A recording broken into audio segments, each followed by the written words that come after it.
জীবন সঙ্গী ঠিক করার জন্য ফেম করে, ফেম ফেম।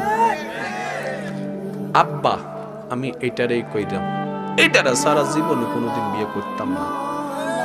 বাপে কয় না এটার বিয়ে দিতাম না, এটার লগে বিয়ে হইতো না। ভাত বন্ধ, খানা বন্ধ, ঘুম বন্ধ, এই বন্ধ সে বন্ধ করতেই আছে। এবার বাপের মাইয়া লাগে, আচ্ছা যা করাই দিলাম। 6 মাস পরে কয় আব্বা এতির লগে আমি সংসার করতাম না। 6 মাস আগে কইলি গীতা কই এটারা ছাড়া বাঁচতেন না। 6 মাস আগে বলেছে এটাকে ছাড়া বাঁচবো, আর 6 মাস পরে বলে যে এটার লগে আমি সম্পর্ক রাখবো। ব্যাপার কি? বাছাই যখন আমাদের 50-50 চান্সেস, সঠিকও হতে পারে ভুলও হতে পারে। বাছাই এবং সিদ্ধান্ত যেখানে রবের, বিন্দু পরিমাণ ভুল। আইফোন ব্যবহার করলে হবে না, আইফোনের দামও বুঝতে হবে।